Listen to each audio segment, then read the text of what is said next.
네, 조금 전 김성원 의원의 발언 논란도 다뤘지만요. 주호영 비대위원장의 고민은 이것뿐이 아니죠. 비대위 출범을 앞두고 고심이 깊습니다. 일단 이준석 대표의 효력정지 가처분 신청이란 산을 넘어야 되죠. 권성동 원내대표의 비대위 포함, 또 전당대회 개최 시기도 역시 고민스러운 부분인데요. 박준호 마커가 주민에서 관련 소식 정리했습니다. But does your friend often do that? Strange. We all right?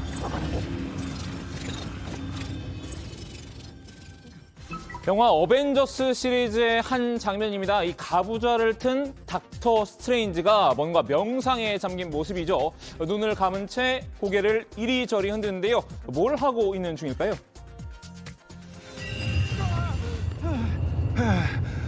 Be back, Yerma. Hey, what was that?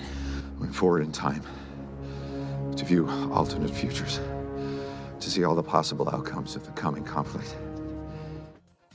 미래에 벌어질 수많은 경우의 수를 미리 살펴봤다고 하는데요. 위기에 빠진 국민의힘 자의반 타의반으로 수술대에 올랐죠.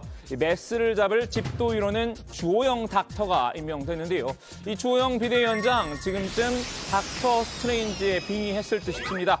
이 발생 가능한 여러 경우의 수를 고려하고 있을 텐데요. How many did you see? 14,605,000. How many did we win? One. 오늘 주민은 이 전지적 닥터 주트레인지 시점으로 주호영 위원장이 구상하는 시나리오를 살펴볼까 합니다. 이 주 위원장 앞에는 일단 세 가지 고민이 있습니다. 첫 번째가 이준석 대표를 어떻게 할 것인가인데요. 이 대표 어제 법원에 비대위 출범에 대한 효력정지 가처분을 신청을 했죠. 이 가처분 신청으로 당이 분열하는 모습이 이어진다면 향후 비대위의 행보에 큰 부담으로 작용을 할 텐데요. 주 비대위원장의 생각은 일단 만려인 것 같습니다. 이 대표를 만나 가처분 신청 철회를 설득해볼 요량인 듯한데요.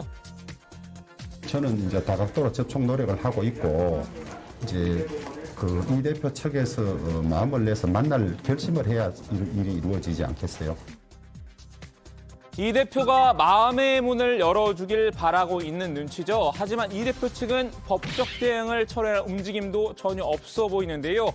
그도 그럴 것이 이 대표의 가처분 신청을 바라보는 민심이 나쁘지만은 않기 때문입니다.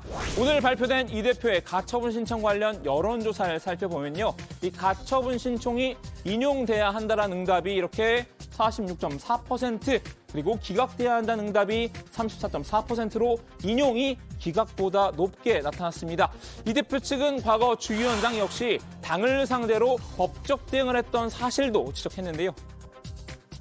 그리고 이준석 대표에게 정치적인 해결책을 찾아라, 명예로운 퇴진을 해라라고 하는 분들이 과연 어떤 현실적인 노력을 하셨는지도 의문이고요. 예. 실제 저희 당에 계시는 많은 분들, 주호영 비대위원장을 포함해서 과거에 당을 상대로 가처분 신청을 하셨던 적들이 있기 때문에 예.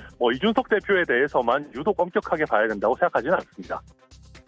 그러니까 주 위원장도 이 대표를 말릴 명분이 없다는 얘기를 애둘러 한 셈입니다. 결국 이 대표가 인용이든 기각이든 이 결과에 상관없이 마이웨이 행보를 지속할 것으로 예상되는 대목입니다.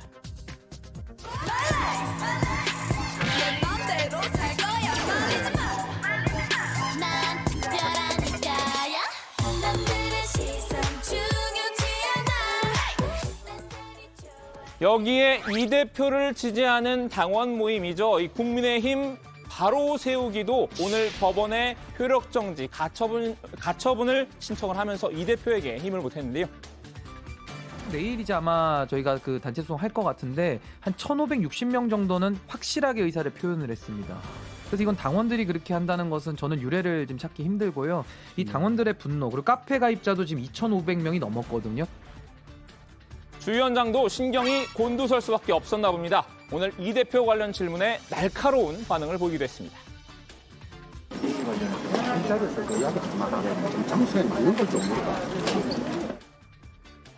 수해복구 이 자원봉사 현장에서 이 대표 관련 질문이 나오자 버럭하는 장면입니다.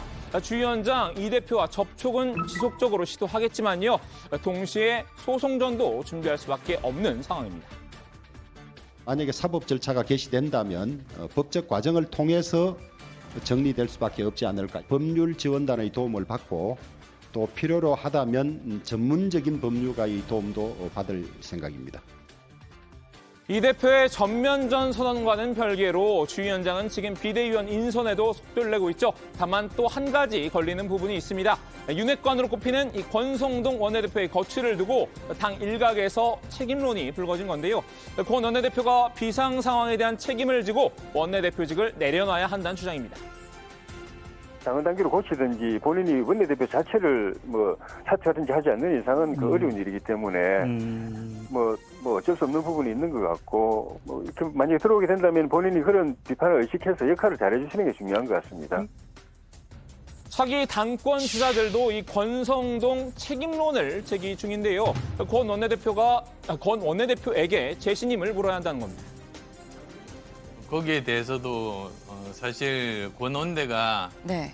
스스로 재신임을 묻고 거기에 대해서 그 의원총회에서 네. 거기에서 결정을 하는 것도 하나의 방법이 될 수 있다. 저는 그렇게 봅니다.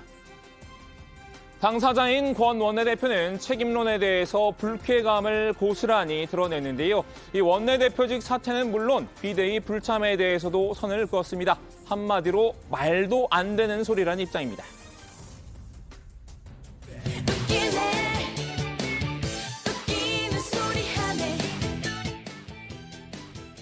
주호영 위원장은 당내 여론을 주의 깊게 살피고 있을 텐데요. 이 취임 후 기자회견에서 권 원내대표가 당연직이라 배제할 수 없다고 했었죠. 당연적으로 참석하게 돼 있는 경우는 비대위원장으로서 어떻게 할 도리가 없지 않습니까? 하지만 하루 사이 살짝 기류가 바뀌었습니다. 일단 빠져 카드도 만지작거리고 있는 모양새입니다. 원내대표나 그 정책위의장은 당연직으로 이제 들어가는 걸로 알고 있는데 지금 현재 계신 분들도 지금 이번 비대위에 포함되는 거에 이제 수순으로 이어질지 아니면 뭐 좀 새 인선으로 꾸려질지도 좀 궁금해서 그것도 고민해 보겠습니다. 이 최고위의 관례를 준용한다면 원내대표는 당연직이지만요. 다만 비대위 관련 규정이 명시된 국민의힘 당헌 96조를 살펴보면 당연직에 대한 직접적인 언급은 없습니다.